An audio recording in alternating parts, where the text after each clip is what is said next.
기도의 사람 야고보 7번째, 오늘은 위로부터 난 지혜라는 제목으로 은혜를 나누기 원합니다.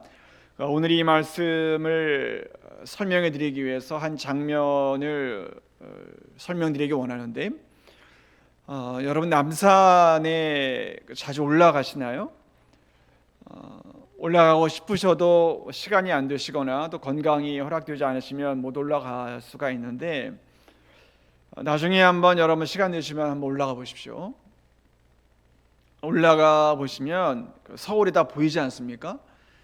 맑은 날씨에는 또 여러 산들도 많이 보이고 참 좋은데, 어느 날 저희 남산에 올라갔는데 저 멀리 관악산이 이렇게 보였어요.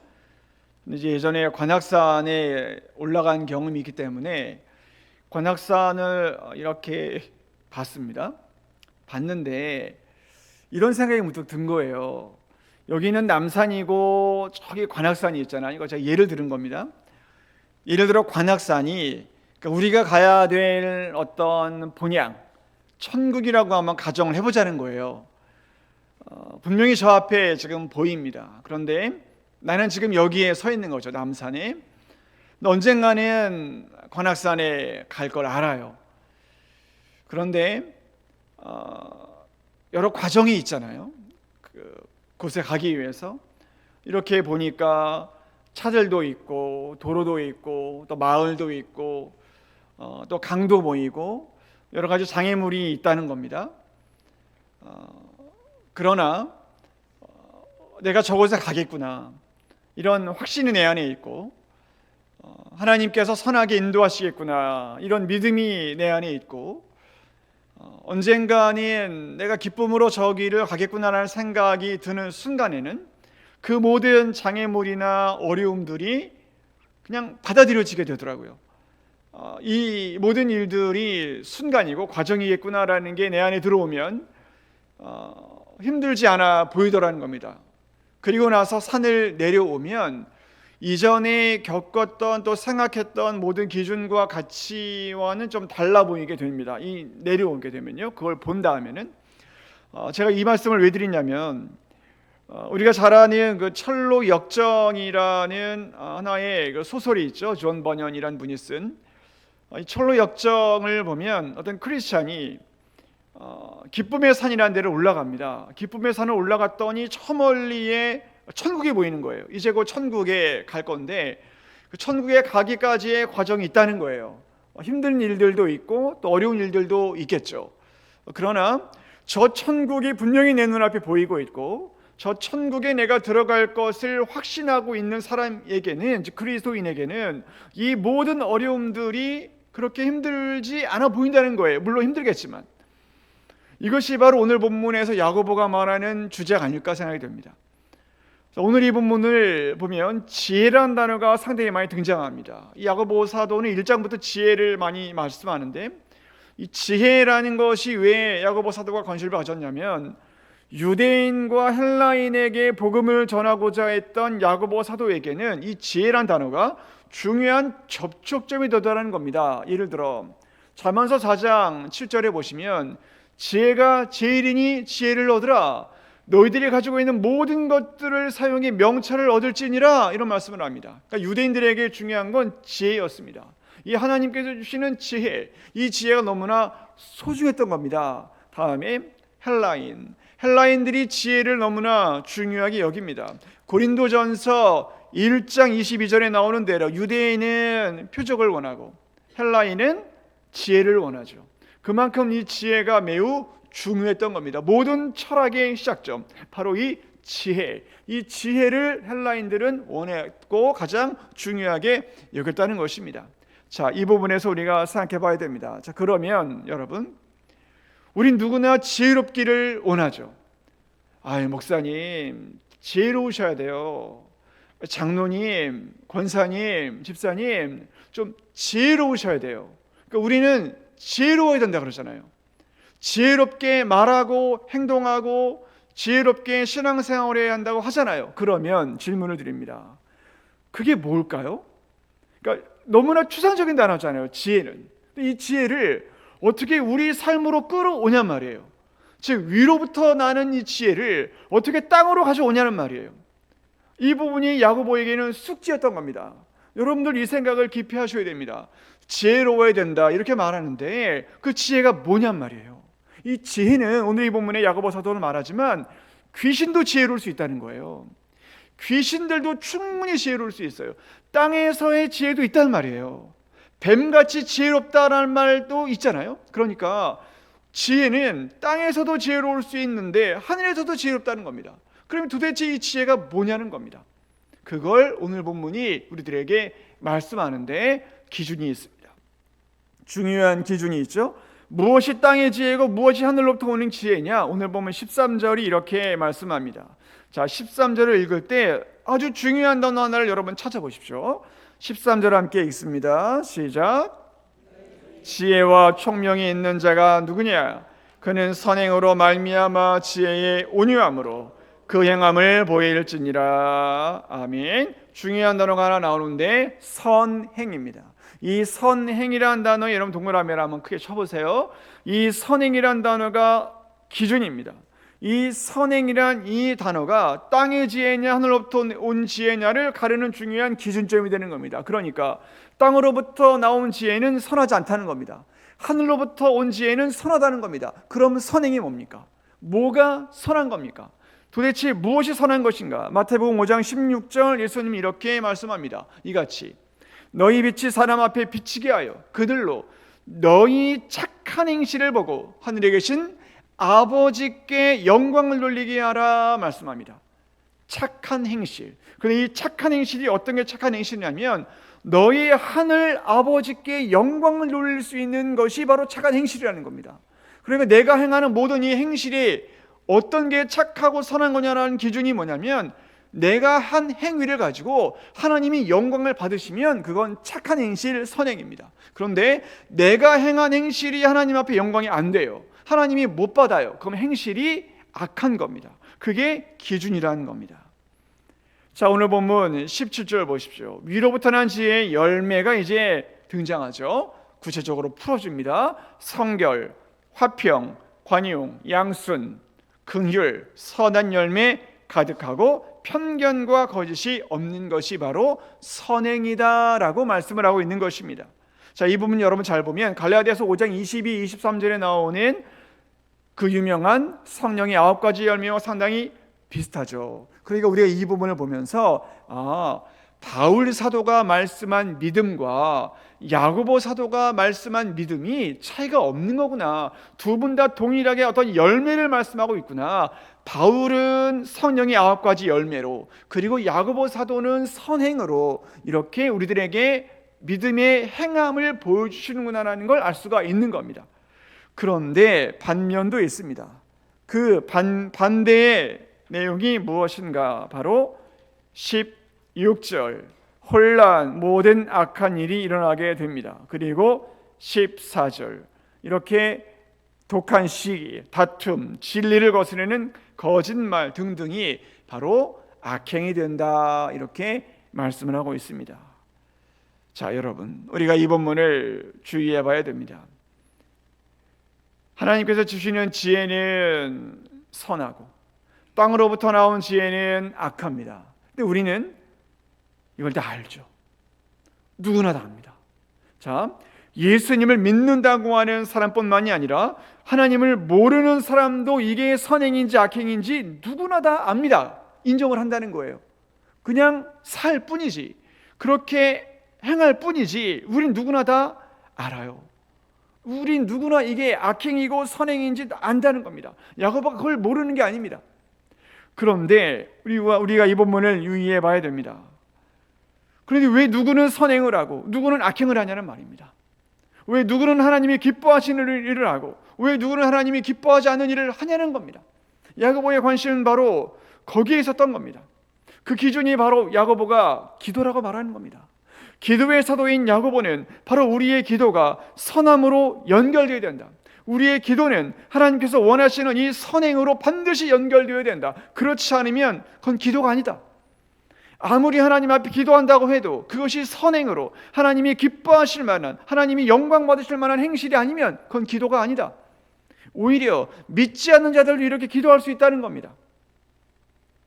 땅의 지혜를 가진 사람들이 하는 기도, 이것이 바로 어떤 요구를 말하는 행위인지 우리는 너무나 잘 알고 있다는 겁니다. 자, 여러분 아마 설악산에 가보셨겠지만 설악산에 가면 그 입구에 들어가자마자 큰 절이 하나 있죠. 큰 절이 있는데 제가 이렇게 가봤어요. 가서 이렇게 봤더니 기와 한 장에 10,000원씩 이렇게 적어가지고 소원을 이렇게 올리더라고요. 기와 한 장당 이렇게 10,000원이래요. 그리고 스님한테 갖다가 주면 10만 원이래요. 그래서 제가 무슨 기도 제목이 있나 이렇게 봤어요. 무슨 기도 제목이 있나 하나씩 봤어요. 봤더니 여러분 뭐였을까요? 그러니까 교회 다닌 우리와 별반 다른 게 없어요. 자녀 학업 성취, 취업 되는 거, 건강, 다 이거예요. 건강, 취업, 또 진로, 다 이거예요. 다 그거였습니다. 별다른 게 없어요. 부처님의 나라가 임하게 달 그런 거 아무것도 없어요. 그냥 다 그거예요. 내용이요. 그러니까 우리 신년 감사헌금에 기록한 내용과 크게 다를 바가 없어요. 제가 지금 여러분 무슨 말씀 드리는 것 같아요? 여러분 기도라는 건 이게 뭡니까? 기도는 너무 중요한 게 있는데 기도를 하는 대상이 중요한 게 아니죠. 기도는 기도를 받는 분이 중요한 겁니다. 기도는 내가 중요한 게 아니죠. 기도는 내 기도를 받는 분이 중요한 겁니다. 내 기도를 누구에게 올리느냐가 너무나 중요한 것이죠. 이게 왜 중요하냐면 이것이 바로 선행인가 악행인가를 구분하는 기준이 된다는 것, 기준이 된다는 우리에게 야고보가 보여주고 있는 겁니다. 우리는 내 소원을 내 귀에 들리게 하려고 모인 게 아니라는 거예요. 그건 믿지 않는 사람도 한다는 겁니다. 우상 숭배자들이 어쩌면 더 한다는 겁니다. 우리는 여기 왜 왔냐면 선행을 하기 위해 모였다는 거예요. 선행이 뭔데요? 하나님께 받으실 만한 기도, 하나님이 기뻐하실 만한 기도, 하나님의 뜻이 이루어지는 기도, 그걸 하기 위해 여기에 온 것이 내 기도를, 내 소원을, 내 결핍을 내 귀에 아뢰려고 온 게 아니라는 겁니다. 그러니까 여러분, 지금 야고보가 우리들에게 무엇을 말씀해 주고 있는 걸까? 우리의 기도가 과연 선한가? 선해야 됩니다. 기도하는 사람은 선해야 됩니다. 그렇지 않으면 그건 악한 겁니다. 내 고집만 확인하기 위해서 이 자리에 온 것뿐이라는 겁니다. 그러니까 여러분, 우리에게 이런 선한 능력이 있기를 원합니다. 여러분, 기도하는 사람은 악하지 않아요. 악할 수가 없습니다. 하나님 앞에 기도하는 사람은 악할 수가 없는 겁니다. 내 고집이 왜냐하면 무너지기 때문에, 내 고집을 철저하게 깨뜨리기 위해 나오는 거기 때문에 기도하는 사람은 악할 수가 없어요. 왜냐하면 악함은 내 고집이 관철되는 거니까. 그런데 선함은 내 고집이 무너지는 거니까 될 수가 없는 겁니다. 여러분, 제가 여러 해 전에, 얼마 전에도 이 말씀 드린 것 같은데, 필리핀의 가난한 마을을 간 적이 있습니다. 필리핀의 가난한 마을에 가서 저희가 이제 집회를 하고 아이들과 함께 또 성도들하고 집회를 하는데 한 200명 정도가 이제 모였어요. 이 마을 분들하고 아이들이. 근데 이분들에게 점심을 또 대접해야 되잖아요. 점심을 이제 대접하는데 워낙 숫자가 많다 보니까 뭐 좋은 건 이렇게 저희가 못 하고 밥, 그리고 채소, 그리고 작은 이제 물고기, 이렇게 이제 대접을 한 거예요. 대접을 하고 이제 나눴습니다. 다 겨우 이렇게 잘 됐어요. 200명씩 이렇게 다 나눠줬습니다. 그런데 어떤 한 남자아이가 한 8살 정도 돼 보이는 아이인데 그 아이는 이제 안 먹는 거에 걸려. 다른 애들은 너무나 맛있게 이렇게 먹고 있는데 그 아이는 안 먹어요. 분명히 걔는 안 먹고 있었습니다. 안 먹고 기다리고 있는 거예요. 누구를 기다리고 있는 것 같아요. 그랬더니 얼마의 시간이 지나자마자 여동생인 것 같아요. 그 아이의 여동생이 이제 온 거예요. 여동생이 이게 오빠인 거죠. 이 오빠가 그걸 어떻게 했을까요? 나눠 먹었을까요? 아니요, 그냥 주더라고요. 그 동생한테요. 그게 집회를 한 아이의 모습인 거죠. 그 모습이 하나님 앞에 기도한 아이의 모습이라니까요. 그게 선행인 겁니다. 그게 기도의 역사죠. 기도한 다음에 악한 말을 하는 건 기도를 안 한 거죠. 주일 예배를 드린 다음에 악하게 행하는 건 예배 드린 게 아닌 거예요. 지금 야곱의 기준으로 보면 그건 예배 드린 게 아니라는 거예요. 그건 그냥 우상숭배자들이 한 거예요. 그건 귀신도 할 수 있는 거라는 거예요. 지금 야고보가 여러분 뭘 말하고 있는 걸까요? 우리는 위로부터란 지혜를 얻은 사람들은 사도신경을 고백하잖아요. 그런데 땅으로부터 난 지혜를 받은 사람들은 유아신경을 얘기한대요. 유아신경이 뭐냐면 이런 겁니다. 제가 읽어드릴게요. 한번 들어보세요. 우리 있는 건 아닙니다. 누가 만든 거예요. 내가 원하면 다 내 것이다. 유아라는 건 애기입니다. 애기. 내가 원하는 건 다 내 것이다. 너에게 주었다가 나중에 마음이 변하면 네게 준 것도 내 것이다. 너에게 뺏은 것도 내 것이다. 조금 전에 내가 가진 내 것도 내 것이다. 일단 내 것이 된 것은 어떤 일이 일어나도 아무도 뺏지 못한다. 어떤 장난감을 친구와 함께 만들 때 쓴 부품은 모두 내 것이다. 내 것처럼 보이는 건 모두 다 내 것이다. 아멘. 다 내 거라는 거예요. 유아신경은 뭐냐면 어린아이들의 고집과 욕심을 묘사한 건데 지금 이 땅에 살아가는 모든 지혜가 그렇다는 거예요. 다 내 거라는 거예요. 권력, 명예, 모든 계획 다 내 거라는 거예요. 모두 다 내 거다. 반면에 하늘의 지혜를 삼원의 심령은 뭐라고 기도할까요? 다 주님 것입니다. 모두 다 주님의 뜻입니다. 모두 다 주님 것입니다. 이렇게 고백하는 사람이 하나님의 뜻을 따라 기도하는 사람, 그 사람이 선행할 수 있다. 로마서 12장 2절에 있는 말씀대로 하나님의 선하시고 기뻐하시고 온전하신 뜻이 무엇인지 분별하는 것, 이것이 바로 위에서부터 내려오는 지혜입니다. 여러분 다시 한번 우리가 이 부분을 기억해야 됩니다. 우리는 우리의 고집을 확인하기 위해 온 게 아니에요. 우리는 내가 죽으려고 온 거예요. 우린 이 자리에 내가 철저하게 깨어지기 위해서 온 겁니다. 아까 우리 찬양할 때 하정우 목사님 기타 줄 끊어졌죠? 인생은 그런 거라니까요. 다 끊어지는 거예요. 내가 무너지는 거라니까요. 내가 철저하게 하나님 앞에 깨지는 거라니까요. 그게 예배예요. 너무 잘 보여주잖아요. 주님께서 끊어버리시잖아요. 그게 예배라고요. 미국 남북전쟁 때 어느 중상을 입은 무명의 남군 군사가요 이런 기도문을 합니다.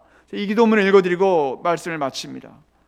어떤 일을 성취하고자 능력을 주시도록 하나님께 기도했더니 겸손히 섬기는 일을 배우도록 약하게 만드셨다. 더 위대한 일을 하고자 건강 달라고 기도했더니 더 선한 일을 하도록 질병을 주셨다. 행복해지기 위해 부자가 되도록 기도했더니 지혜롭게 살도록 가난하게 만드셨다. 사람들의 칭송을 얻고자 권력 달라고 기도했더니 하나님의 필요를 절감하도록 약해지도록 하셨다. 인생을 즐기고자 만 가지를 구했더니 만 가지를 즐길 수 있도록 생명을 주셨다. 내가 구한 것은 아무것도 얻지 못했으나 참으로 바랐던 것은 다 이루어졌다. 나 자신도 모르게 기도하지 않은 제목들도 응답되었다. 그리고 나는 모든 사람들 중에서 가장 복을 많이 받은 사람이다. 아멘. 그렇게 기도했다는 겁니다.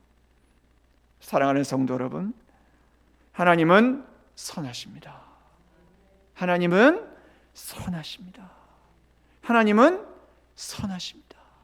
선하신 하나님, 우리를 인도하시고 끝까지 붙잡아 주시고 우리가 염려하고 기도하는 것 주님 다 아시기 때문에 우리에게 주님 원하시는 것은 하늘로부터 오는 이 지혜, 하나님이 원하시는 이 선행, 기도했으면 선하게 살고 기도했으면 주님 뜻대로 살고 기도했으면 너의 나라는 무너지고 하나님의 나라는 세워지기를 원하시는 이 놀라운 은혜의 역사, 이것을 믿음으로 받으시는 우리 모두가 되기를 원합니다.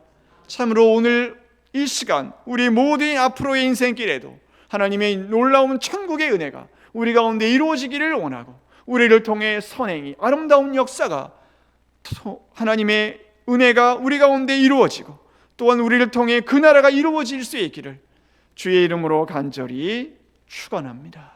아멘.